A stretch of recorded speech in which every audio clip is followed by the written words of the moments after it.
जनकपुरी में राम और लक्ष्मण। विश्वामित्र के साथ दोनों राजकुमार मिथिला के लिए चल दिए। सिद्धाश्रम के अनेक अन्य ऋषि भी साथ में थे। विश्वामित्र तरह तरह की पौराणिक कथाएं सुनाते जाते। नए स्थानों और वनों में श्री राम उनसे पूछते और मुनि बड़े प्रेम से उनकी कथा बताते। सोन नदी को पार कर वे सब एक बड़े सुंदर प्रदेश में पहुंचे। वहां बड़े सुहावन वन थे। श्री राम ने उस देश के बारे में मुनि से पूछा। विश्वामित्र ने बताया कि यह मेरा ही देश है। बहुत पहले मैं यहाँ का राजा था। इसी प्रसंग में उन्होंने अपनी वंशावली भी राम लक्ष्मण को बताई। रात को विश्राम कर वे फिर आगे बढ़े। विश्वामित्र ने गंगा की उत्पत्ति, पार्वती की कथा और स्वामी कार्तिक के जन्म की कहानी राम लक्ष्मण को मार्ग में सुनाई। जब वे मिथिला के निकट पहुंचे तो नगर के बाहर उन्हें एक सूना सा आश्रम दिखाई पड़ा। श्री राम ने उसके विषय में जानना चाहा। ऋषि बोले, किसी समय यह गौतम मुनि का आश्रम था। जब वे अपनी पत्नी अहिल्या के साथ यहाँ रहते थे तब इसकी शोभा अद्भुत थी। एक दिन बड़ी दुखद घटना हुई। एक रात को सवेरा हो जाने के भ्रम में जब गौतम ऋषि गंगा स्नान को गए तो ऋषि के भेष में इंद्र आश्रम में घुस आया। जब वह आश्रम से निकल रहा था उसी समय महर्षि गौतम आ पहुंचे। इंद्र को देखकर उन्हें क्रोध आ गया। उसे कठोर शाप दिया।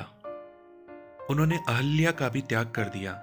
अब वह पत्थर की मूर्ति की तरह रहती है। मन में राम राम कहती हुई दिन काट रही है। ये कथा सुनकर राम को अहिल्या पर दया आई। राम ने बढ़कर ऋषि पत्नी के पैर छुए। राम इस पर पाते ही अहिल्या शाप मुक्त हो गई। वह पहले की तरह सुंदर भी हो गई। गौतम ऋषि ने भी अहिल्या को सहर्ष स्वीकार कर लिया। इस घटना से राम का यश और फैल गया। राजा जनक को विश्वामित्र के आने का समाचार मिला। वे शतानंद तथा अन्य ऋषियों को लेकर स्वागत करने के लिए नगर के बाहर आए। आते ही उन्होंने मुनि को प्रणाम किया और कुशल समाचार पूछा। जब उनकी दृष्टि राम लक्ष्मण की ओर गई तब राजा जनक की आंखें खुली की खुली रह गई। उन्होंने विश्वामित्र जी से पूछा, ये सुंदर बालक कौन है? किसी राजकुल के भूषण है अथवा साक्षात भगवान ही है? मेरा सहज बिरागी मन भी इन्हें देखकर इनकी ओर खिंचा चला जा रहा है। विश्वामित्र ने कहा, महाराज आपका कहना ठीक ही है। ये कौशल नरेश महाराज दशरथ के पुत्र हैं। आपके सुनाब नाम के विचित्र धनुष को दिखाने के लिए मैं इन्हें अपने साथ ले आया हूँ। पुत्री सीता के विवाह के संबंध में जो आपने प्रण किया है उसे मैं सुन चुका हूँ। राजा जनक ने मुनि की स्तुति की और यज्ञशाला के निकट ही एक रमणीक उद्यान में मुनि और राम लक्ष्मण के ठहरने का प्रबंध कर दिया। तेहि छन राम मध्य धनु तोरा, भरे भुवन धुरी घोर कठोरा।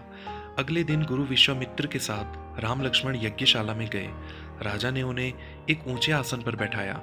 विश्वामित्र ऋषि ने जब फिर धनुष की बात छेड़ी तब जनक ने सेवकों को बुलाकर धनुष ले आने की आज्ञा दी। यह धनुष लोहे के 8 पहियों वाले एक बड़े संदूक में रखा था। उसे खींचकर जब सेवक ले आए तब राजा जनक बोले, मुनिवर यह शंकर जी का धनुष है। देवताओं ने हमारे एक पूर्वज देवरात को इसे दिया था। इस भारी धनुष को कोई नहीं उठा सका। प्रत्यंचा चढ़ाना तो दूर की बात है। मेरे प्रण को सुनकर अनेक राजा और देव दानव आए और लज्जित होकर चले गए। गुरु का संकेत पाकर श्री राम ने धनुष सहज ही उठा लिया और ज्यों ही प्रत्यंचा चढ़ाकर उसे खींचना चाहा कि वह बीच से टूटकर 2 टुकड़े हो गया। वज्रपात जैसा भयंकर शब्द हुआ और पृथ्वी कांपने लगी। धनुष टूटते ही राजा जनक के हर्ष का ठिकाना न रहा। राम के सौंदर्य और बल विक्रम को देखकर वे बोले, मुनिवर आपकी कृपा से मुझे अपनी प्यारी बेटी के लिए मनचाहा वर मिल गया।